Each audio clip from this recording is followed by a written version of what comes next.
Hi, everybody. My name is Matt Bolish. I work here at the Film Society of Lincoln Center. Welcome to the Eleanor Bunim Monroe Film Center and the Film Society of Lincoln Center. I said that a lot. It's a big mouthful.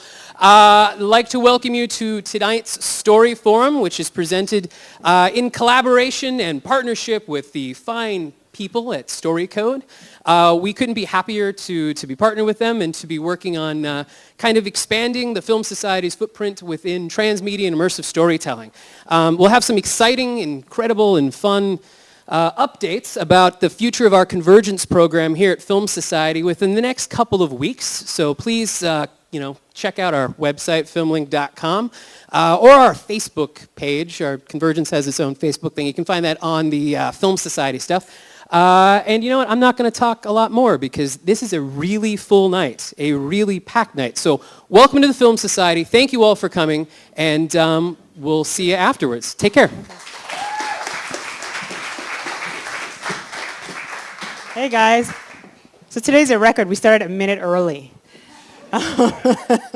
And Matt is right. We do have a really packed program. So thank you all for coming. For those of you who are new to our crew, StoryCode began as Transmedia New York City as a meetup, and it is now a full-blown nonprofit supporting people like you, meaning enthusiasts, creators, curious people, lurkers, etc., etc. So tonight we do have a lot going on, and we will go over some of the other stuff coming up later. But this is Mike, my partner. Oh, thank you. And we have our peanut gallery in the back. His name is Mark Harris. There he is.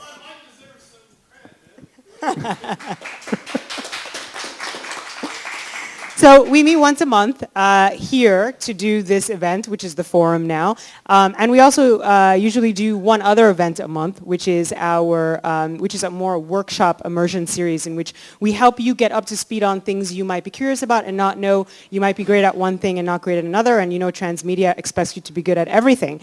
So we're happy to help you on your way in that regard. So thanks again for coming. If you have not already followed our Twitter feed, please, we are at StoryCode.org on Twitter, and if you are tweeting tonight, hashtag it's StoryCode. I just tweeted out the live stream link, so if you have friends or anyone you'd like to see what's going on, go ahead and send it out to them. We've got two eyes in the sky over there.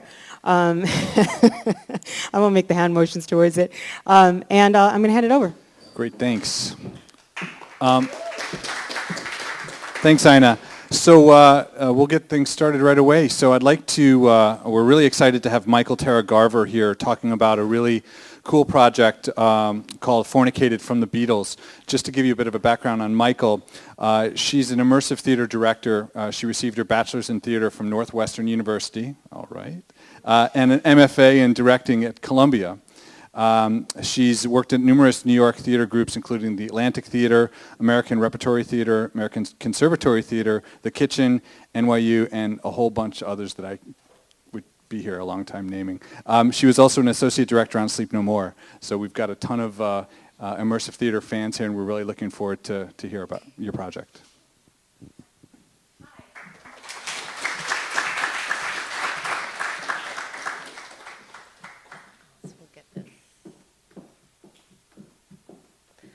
Hi, I'm Mikhael. It's great to be here.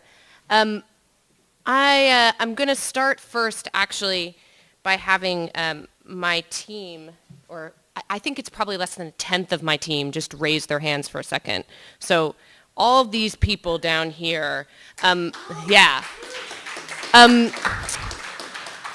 What I, first of all, want to say is that I kind of joke, I find it really fascinating that I'm here because I am potentially the least technology savvy person I know.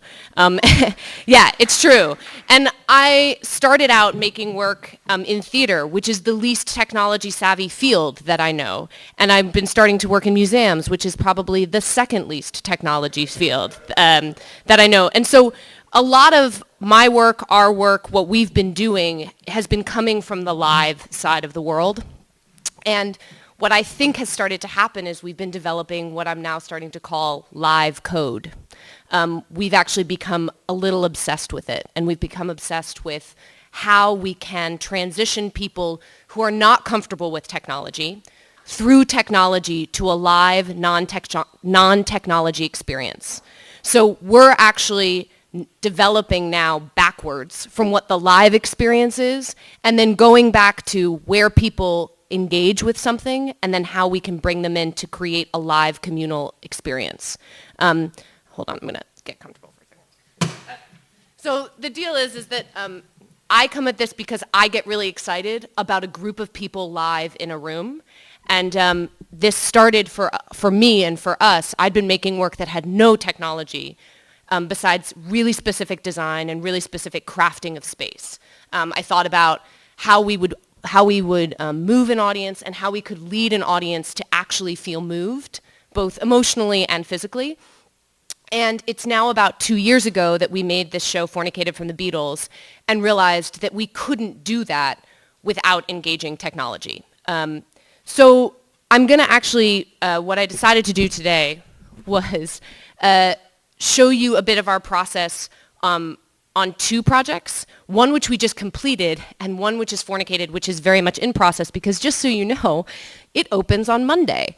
And the newest phase of it. So the reason we're all here is we were actually at the Rock Club today teching all day, and right now they are live communicating characters with our audience. So I'll explain all of that to you, but I wanted to speak a little bit about a finished product we did, and then also leading into Fornicated. And I'm going to do this as quickly as possible, because the most interesting thing would be not to ask me questions, of which you're welcome to, but to ask these people questions. Because they know a lot more than I do. As you've said, who I am an immersive theater artist, interested in storytelling. I am not, let's be clear, I am not a technology person. I am a person who is now learning to integrate with technology. And so what we've learned is that our audience is a mix of both of those things. A lot of the work we're making, I actually think, is very much focused on a 30-something generation, both artistically, that is between the brink. We grew up in a moment in which there wasn't technology. I grew up with an answering machine, and now I don't have a home phone. And that there's a generation above us that, obviously did, my parents, for example, or even below that have functioned for most of their adult life without this much technology or in transitioning, but that we're right in the brink. And so a lot of the stories that we're telling are about that. And a lot of our audience, we actually have found, are responding a lot to that, interestingly enough.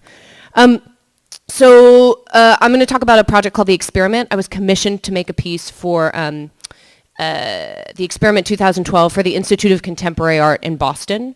Let me tell you a couple things I'm sure you know about a museum, which is that it's a precious space.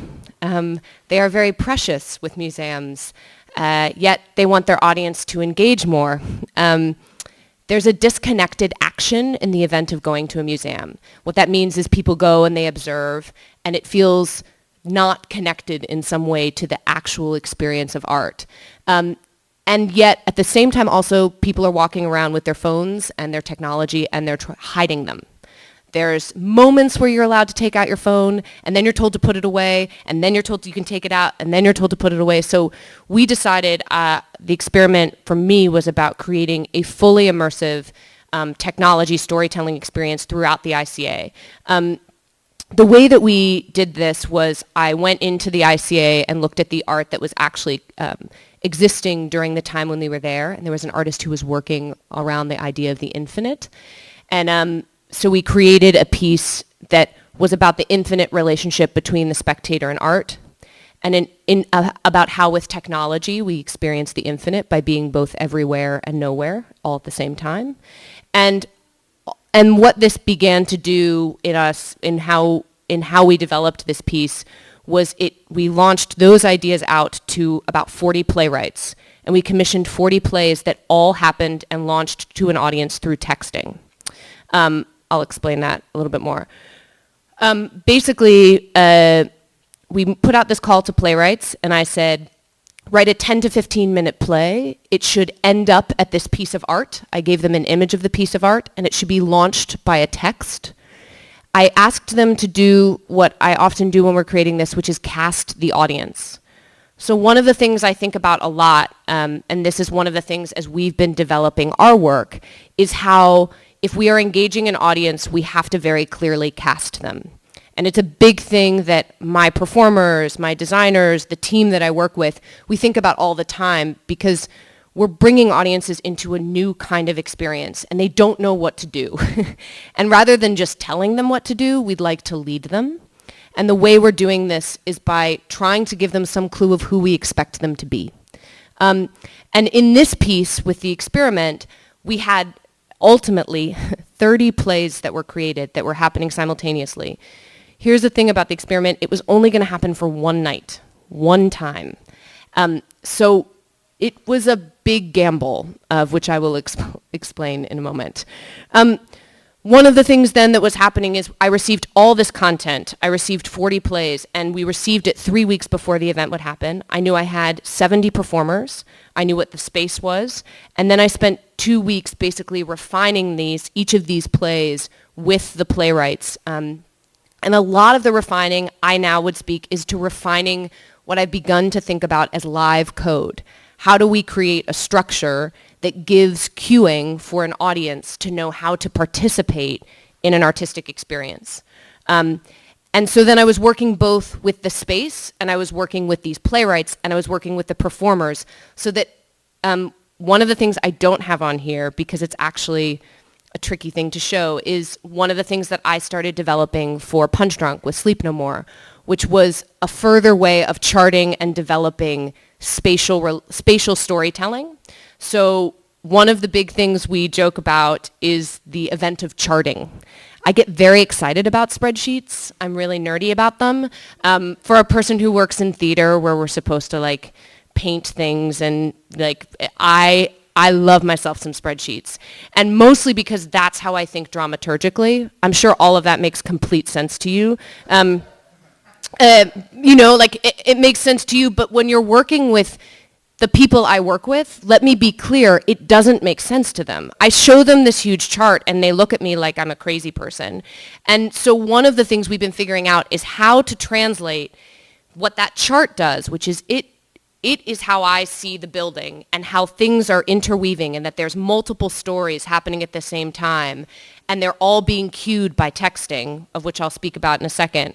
But then how do I speak to performers about how to be the line in the chart, not about how to think of the big thing?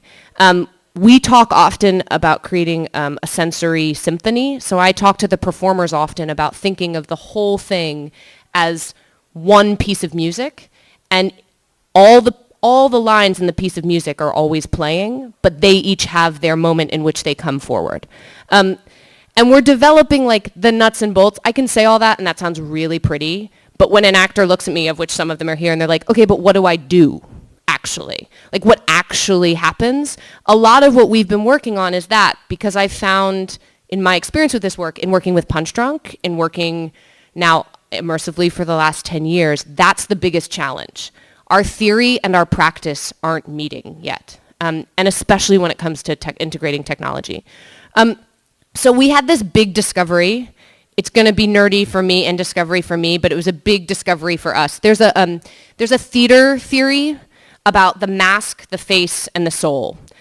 I went to graduate school in which they taught me about it, and that was how I remembered. But like, it makes sense if you think about it, and a lot of classic theater thinks about it. I don't think about it a lot in making plays, but what it is, the theory is that when they were training, old school theater, there was a performer or a character would create a mask for the character, and then as a play progressed, that mask would reveal itself to see the face of the character and the way that face interacted with other faces.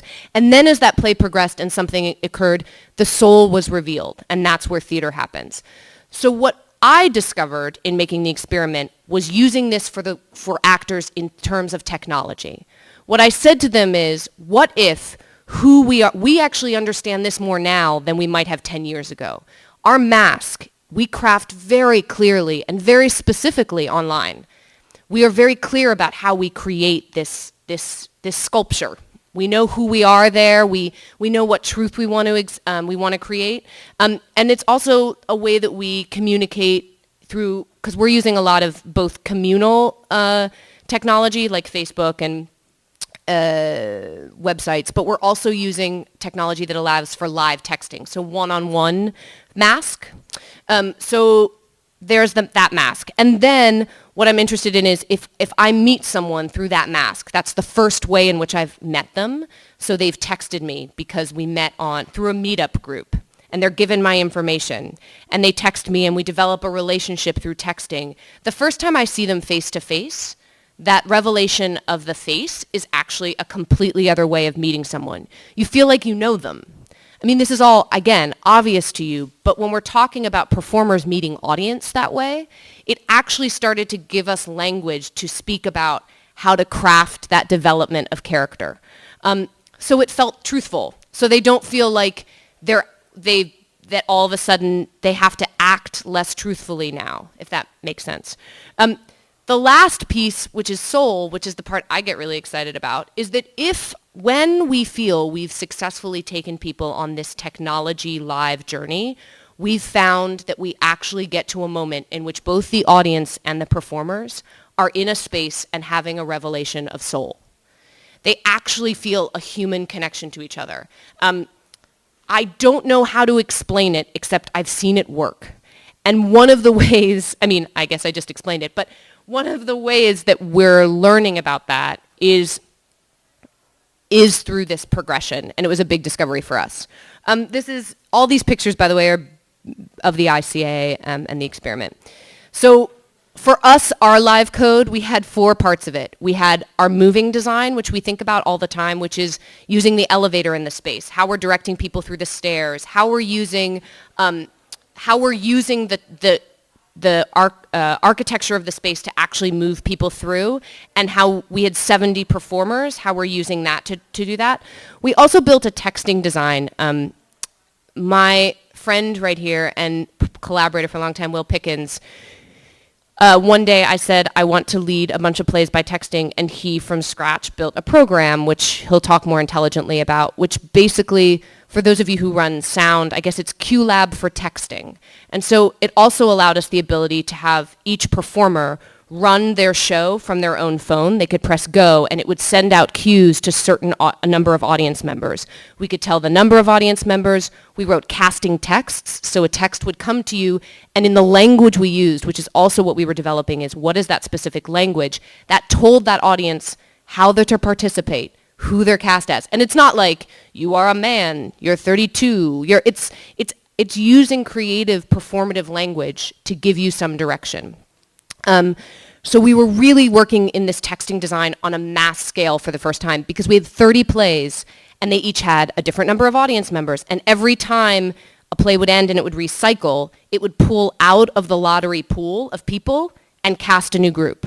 So that's all happening simultaneely. Space design, we were using cued and tracked lighting as well as sound, and we also were linking the sound to, which you'll see in a second, bellhops with backpacks that had boom boxes that could be linked to different parts of sound so we could move people through the space.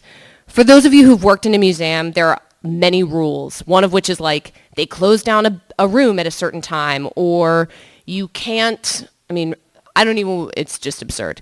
But like, and for us, to be honest, one of the things I will speak about is the rules kept building over the week while we were there. Like, we came in with one set of rules, and then by like Tuesday, someone came down and they were like, no, those rules we told you that you just built your entire show for, now there's a whole new set of rules. Good luck, have fun.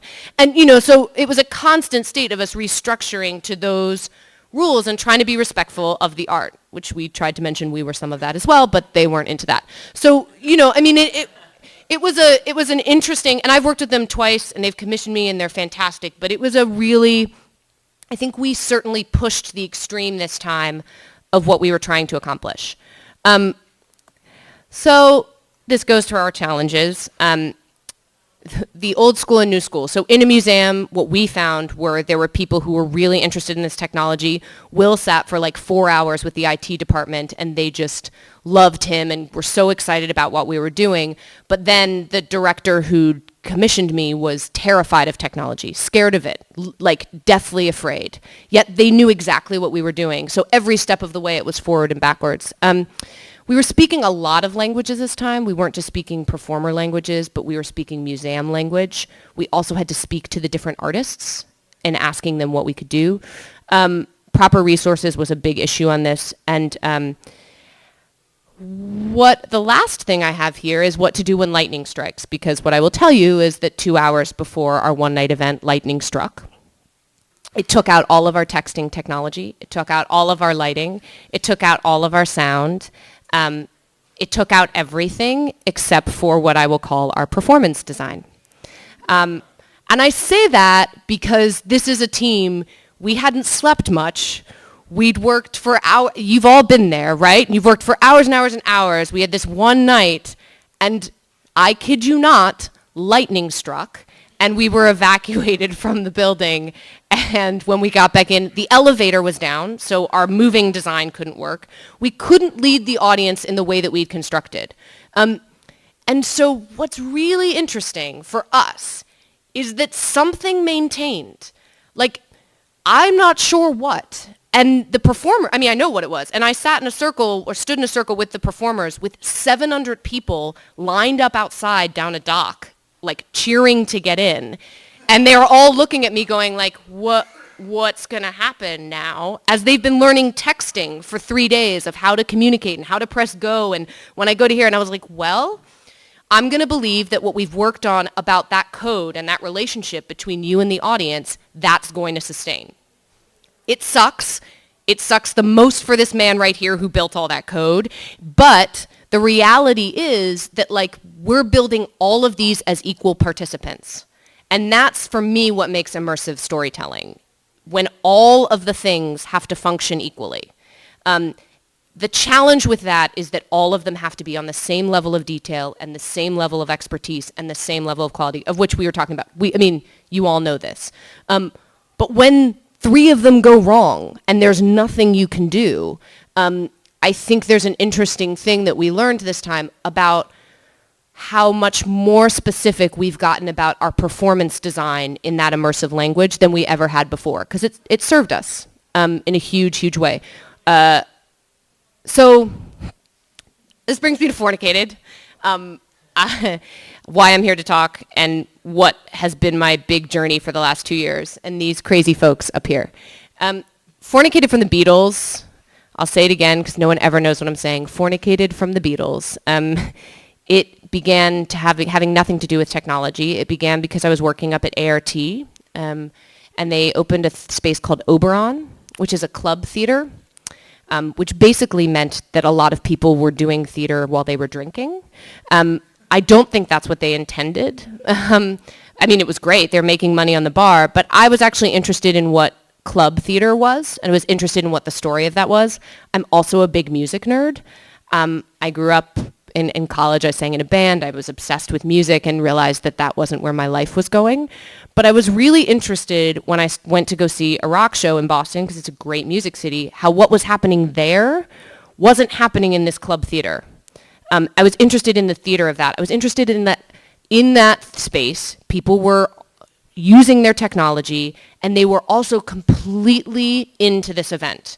They were completely a part of it. And then I was also talking to a lot of musicians and friends of mine who had felt like their hopes of being an artist and hearing a concept album heard no longer existed, that they loved the access to music. They're not like, elitist in terms of that, some of them are, but that ultimately they're interested in how the art form of music maintains. So Fornicated from the Beatles kind of came artistically out of the idea of a generation idolizing a moment when music brought people together, when music could create a movement.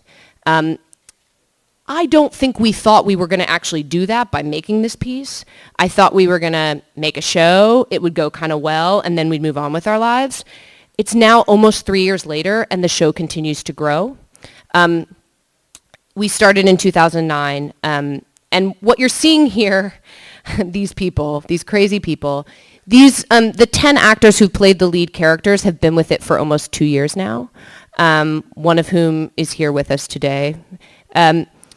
One of the things we learned very quickly, and I'll explain what Fornicated is now. Fornicated from, to try to explain all the phases would be nuts and not interesting. Here's what it is. Basically, Fornicated from the Beatles is ultimately, its live performance is a live rock show that we've built we can do every night with a different band. When you show up to the club while the band is setting up, the characters are around the space, they're hanging out, but you've met them weeks before because you can actually, when you buy your ticket, you can choose which characters you want to follow, and then you can have a live texting conversation in which you meet them over the weeks leading up. You can follow them on Facebook, you can friend them, and they get to know you. I can speak all about all of how we've developed that performance, but what we've really been developing in this phase is how the different ways we communicate that way, and our interest in what we call our Act Zero, that pre-show, is bringing people to the live event. It's not that that exists separately, it's how do we create and develop a relationship that will ultimately result in this live event. So what we realized was the first act, which is what we call the act when the band is setting up, is the most problematic because it's our integration act. It's the moment where it's the mask to face, right? So it's saying like, I've been communicating with you online, I've communicated with you via text, and now I see you. What does that mean? How do I communicate with you? Oh, and you're having a scene. What does that mean? How am I participating with that? We have started training and developing a training in what's called framework, which is about the shifting frame for a performer. So this is even more, I would say, how we are developing a specific code for each different way that one would participate with audience.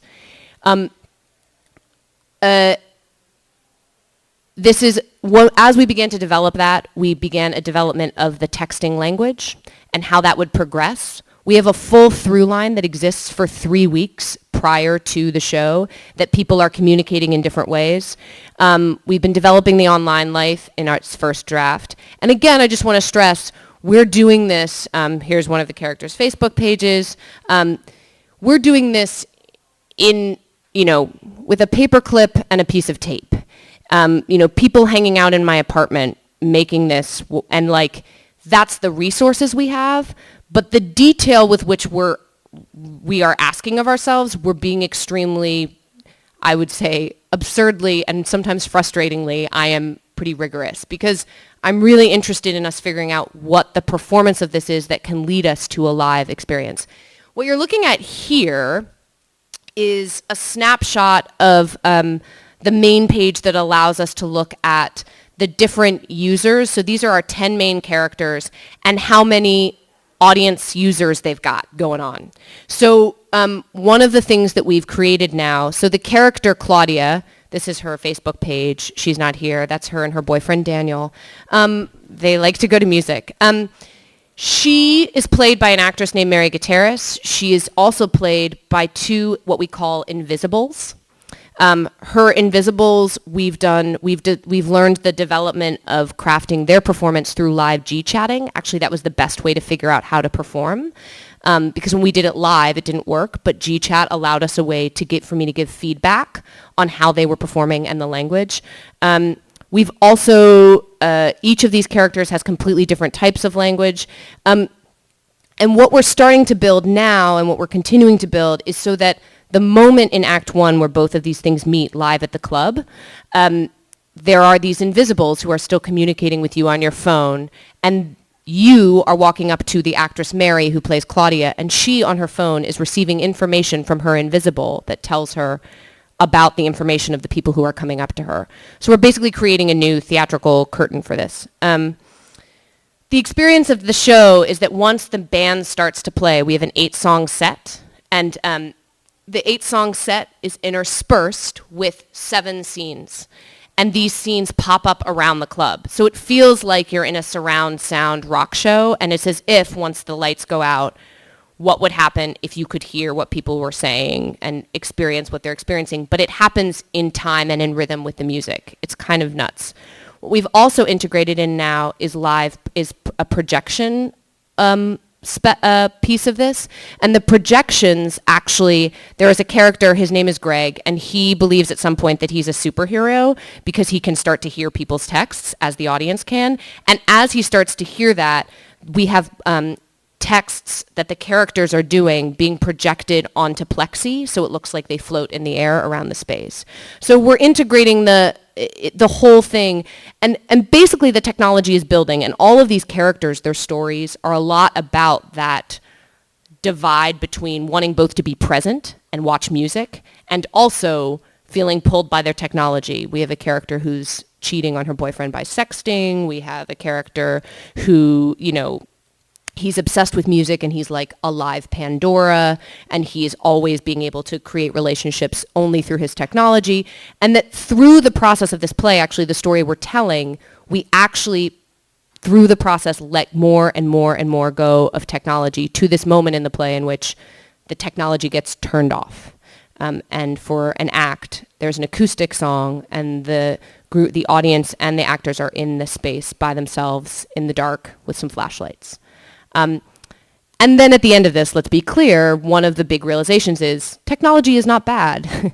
There is a process and a learning and a way of, it talks a lot about kind of the process of integrating technology into one's life. So what's been nuts about the show is we kind of made this thing, and then it exploded.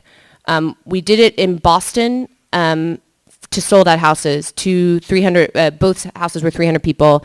At that time, our texting technology was not developed, and it was nuts. People went crazy. They felt a relationship to the show in a way that they hadn't before. We did it in Brooklyn at Glasslands Gallery, and I've never experienced being after a rock show where music snobs want to come talk to me. Never in my life, and I'm one myself. And they felt this sense of I just felt like I learned more and was a part of something in a different way than I have been in a long time. Yet we weren't asking them to touch anybody or do anything they didn't want to do. It was just about integrating them through that technology into the story of what is miraculous between fans and a band. The bands also loved it. The bands felt like no one had listened to them as well as these shows. So this happened, and then we were like, well, what happens next? What does this become? And it's been a year of learning a lot. The biggest thing I've begun to develop is what we're doing on Monday and Tuesday, which is happening at Public Assembly with 2 different bands, band each night, is now the proof of concept for what's happening. We're developing the Fornicated Festival, which would be a 2-month-long festival with these characters that you can follow who will go to different clubs and rock clubs and indie bands, culminating in an immersive space with an immersive concept album. For a headliner band. So we're developing basically also how afterwards this would create a community online, and partnering with different online music sharing and figuring out the right ways for this to be the live component of kind of the music community that's developing online, obviously organically.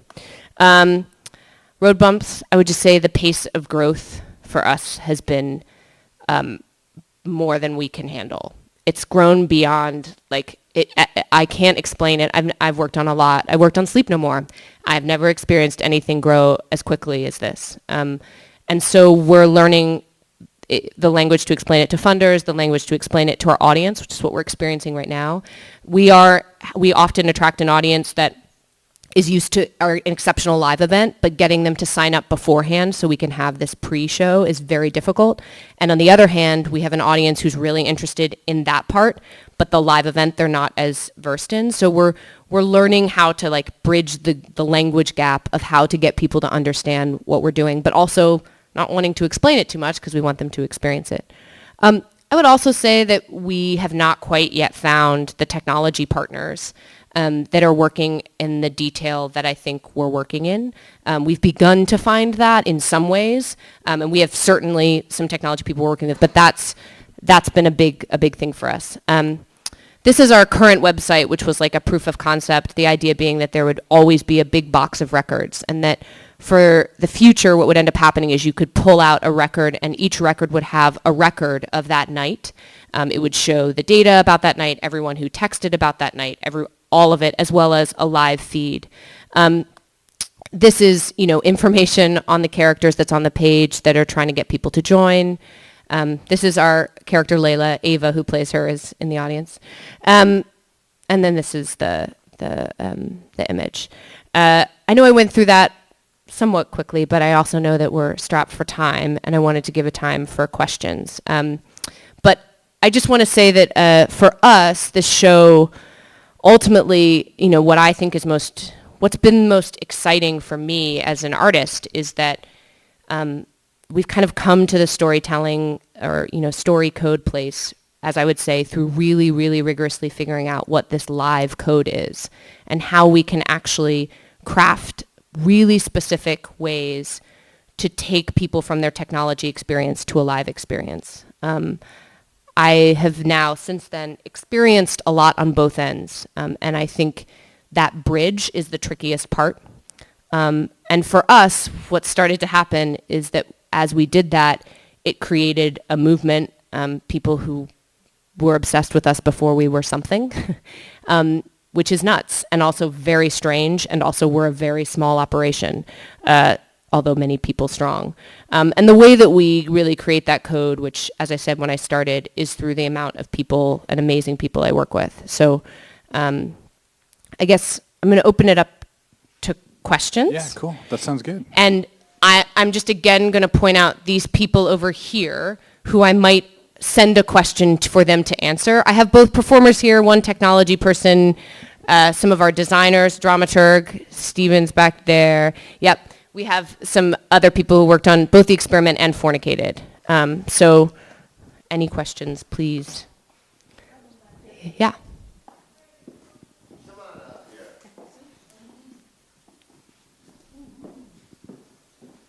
So I really appreciated that. You talked a lot about the things you felt like you had to learn. Can you tell us about something you felt like you had to unlearn? Like, was there anything that you went, wow, I was thinking about that wrong, or they're thinking about that wrong? I mean, I think that, to be very honest, the discovery of this show was that when we first did Fornicated 2 years ago, the texting was only used to kind of like, we didn't have a way we could text back. When people showed up at the show, we texted them to tell them like, hey, go check out it was a lot of saying, check out the hot girl at the bar or whatever. I mean, but it was a lot of checking out hot people, but it was trying to direct them for where to go, like the hot girl in the polka dot dress at the bar. And we were like, oh, this will help people figure out where to go. Within 2 minutes, everyone was texting us back. And we were like, of course. I mean, I say this to this room now, and you're all looking. You probably are like, "That is the like silliest thing." But that was like, oh, we have a whole other thing going on here, and we learned that within like the first minute of the first show that we did, and we were at ART, which is a pretty good theater, and we were like, well, all right, next time, like, and a year later, we're now getting to figure out what that is. So that was the biggest thing. That was like a clear thing that we definitely learned very quickly. So, Michael, we have a question from the interweb. Jay Bushman out in L.A. Did I steal your thunder, Ina? That is terrifying. Anyways, so are you going to be taking this to L.A. anytime soon? We are hoping so. That's exciting. We actually, interestingly, we already have talked to some people out in L.A. I've gone out and taken meetings there. Again, like, I say this honestly, I'm sure you've all dealt with this with your own projects. It's just grown faster than, like, I had people calling for me. I will never forget, we hadn't even opened the show in Brooklyn, and I got a call from some dude in LA who'd heard about it. And I was standing outside of our show in Brooklyn a year ago on the phone with this guy asking me if I could move it to LA, and we hadn't done it yet. And I was like, sure, I don't know what it is. I don't know how to tell you what I can bring, but I'd love to bring it to LA, and we're hoping to. We're just right now at the point of finally figuring out how to build the resources to accomplish that so that, I can bring my team and do that. But yes, we absolutely have plans. LA, and also, we have a lot of thinking about how to bring this to different cities, and then in each city we would basically hire a team of writers who we would use the same writing structure, but we'd write it for the stories of that city. So we'd kind of hire it like you would write for sitcom writing, because it's very much written that way in terms of the development of story.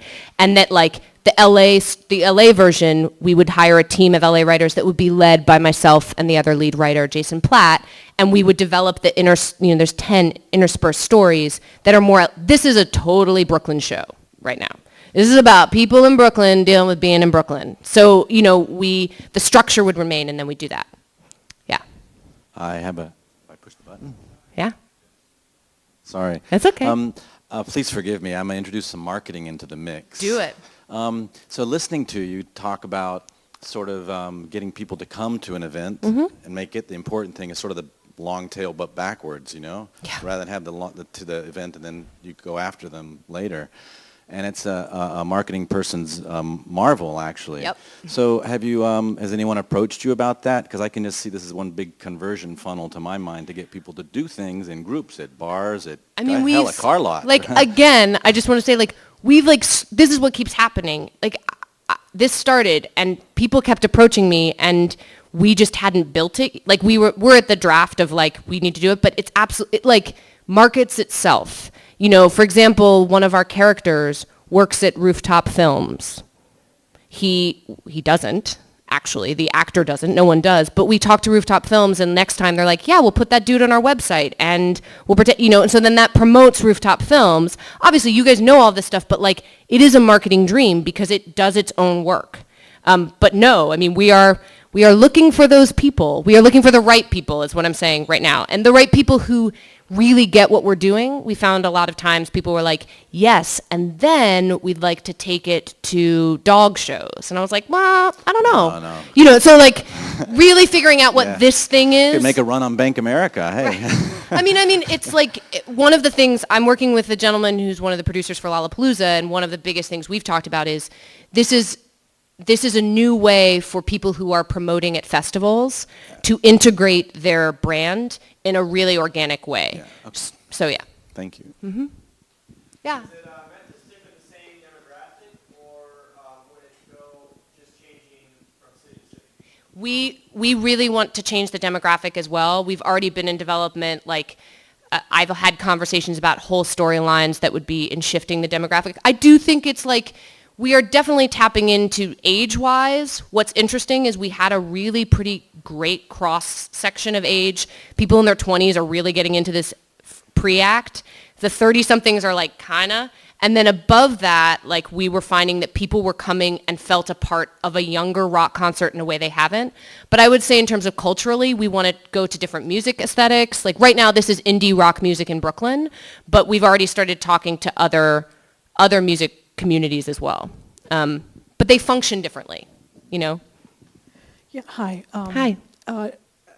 I'm thinking about demographic also, and I keep thinking that there's a whole age group that's huge and wants to learn more about technology. Yep. And this is such a receptive way of moving it so that if you go to opera or classical music or jazz or other kinds of theater, it'd be a great way to train an older generation. Yep. I'm talking 60 and up. Yep. Who is huge and is going to get bigger to learn. And so that's I keep thinking about. It's really, that's what's been exciting about it, because it's telling the story of the fans. Mm-hmm. It's not trying to tell, what I'm not interested in, and excuse if there's anybody in here who does it, is I don't want to see Lady Gaga's interns' tweets. That's me, because I know that it's not Lady Gaga. I know it's her intern. Now, if I have a character who is about a fan of Lady Gaga, to me, or of opera, of that fan, and that relationship between the fan and the artist, that's something that can teach me about technology and teach me about my relationship in an exciting and storytelling way. So yeah, the potential of what we're creating is massive. We're just now, it's that thing of it's growing. Well, the reason why, obviously, and I hope everybody realizes that it's going to help people understand how to use technology in a way that it's going to open doors for bigger markets. Yeah. And for our generation, I'm going to say 50 and below, it's a market that's just not tapped enough. Yep. So for what you're doing, I think it's fantastic, and I'm looking forward to talking to you about it. Yeah. No, thanks. Were you, well, hold on a second.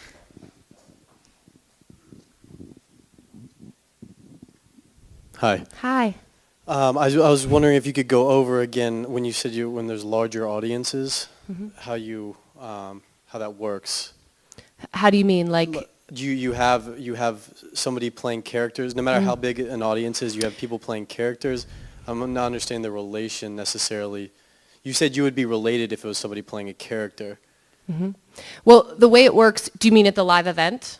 Yeah, at a live event, like if I understand there's a relation and there's something in the space and the story is what takes away that in the space so people can be with each other. Yep.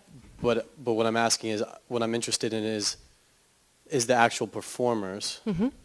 So what I would think first, what I think about is I think about first the audience journey. So I'm crafting and creating the code for the audience journey, and the performers and their progression with that is how we lead the audience. So before they've even come, hopefully, we're having a hard time getting people to sign up for it, but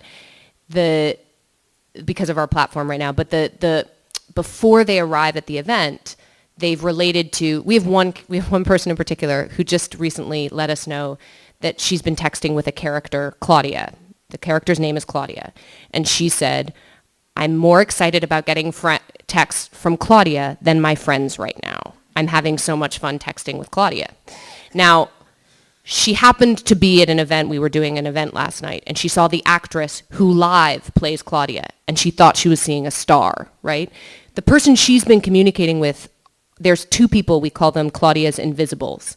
They have times that they're supposed to be online. They check in and they check out. They're online from either 10 a.m. till 5 p.m. or 5 p.m. to whatever. They have their slots per day. And we have a document that they're all checking in on, and we're putting in communicating back and forth of, I had this conversation today with this person, and we're tracking all of it. I mean, I could show, so that then when Shelby, this person, who's going to love that I talked about her, arrives at the show, she has been texted that day by Claudia's Invisible, who she experiences as Claudia, hey, when you get to the show, come over and say hi.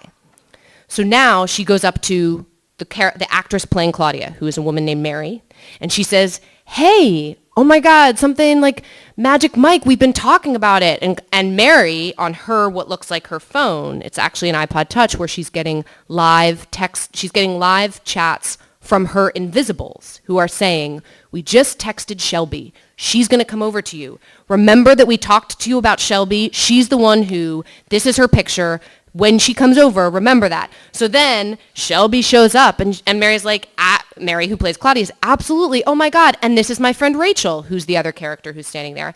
And then they're in a conversation at a bar, just like you normally would. And then the band starts to play. So we've had 45 minutes of we're all in this conversation, and they have scenes written for them, Claudia and Rachel, but we've written them in such a way that it allows people in and out. When the band starts to play, the lights go out, and basically these 10 characters we're following, the way we look at it is that once the music starts to play, they are moved to do something extraordinary. And so they're lit by other characters, they're lit by what we call our flash performers with flashlights, and they're mic'd. And they start to pop up, and you watch these people that you got to know start to take extraordinary steps in their lives between these songs.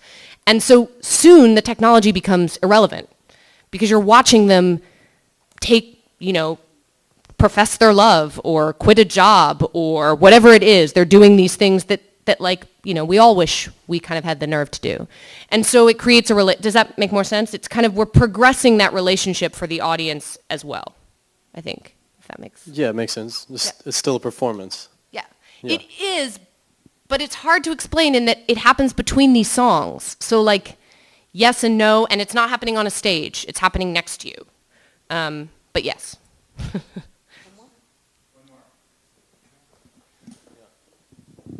Yeah, right in front. She's coming to you.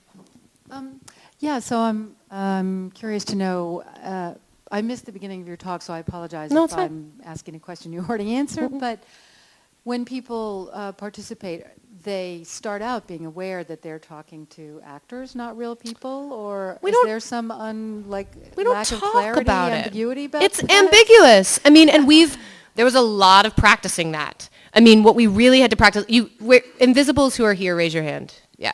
These are two of our awesome Invisibles. They're amazing, and they've spent hours on G-Chat with me being like, so what happens when someone says, who are you?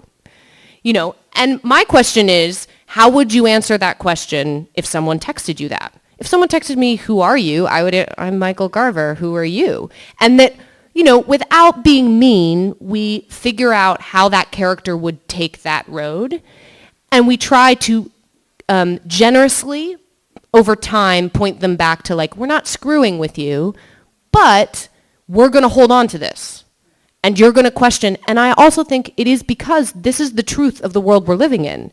Like, I meet someone online, I don't know really. I don't know. We know this. People make this up all the time. So what we're doing is saying like, actually, what we're going to bring you to is something real that will happen in a space.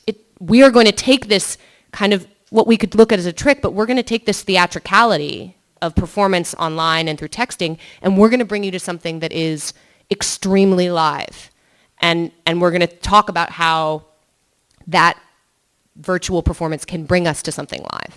Does that? Yeah, That's okay. I can hear you. Yeah. Yeah. Okay. Yeah. Thank you. So when they get there and they're participating and they're observing people do these amazing things, revelations, whatever, they have to, I mean, would they forget that this is a performance and that No. these people are not It becomes, really, it's the soul part, which I was talking about. I don't know if you said, it's like, we've gone from mask to face and now we're at soul. And at that part, it's like, I mean, a friend, like, I think at that point it's like, oh wow, I could be moved to do something this extraordinary. That this is, in my mind, what theater should do. It shows us the most extraordinary way of being a human being, both horribly and beautifully. And so now we're doing it in this context. So yes, it's a performance. I mean, they're lit and they're mic'd at that point. It's clear. But the way I think it's fascinating is like how surprised people still are. They're talking to someone and then all of a sudden they're lit and they're mic'd and they're going, oh my God, I was just talking to that person and now everyone's watching them talk and everyone can hear them talk. And then the light goes out on them, the mic goes out, and they're still talking to you. So it's how we transition. I mean, it's really musically crafted. I can't explain it. It goes from like really openness in a really open structure in the online component to a more structured structure to like highly structured, which goes back to the framework, which is the performance theory we've been developing, performance practice. So how do we get tickets? How can we see? So now I'm going to promote. Ready?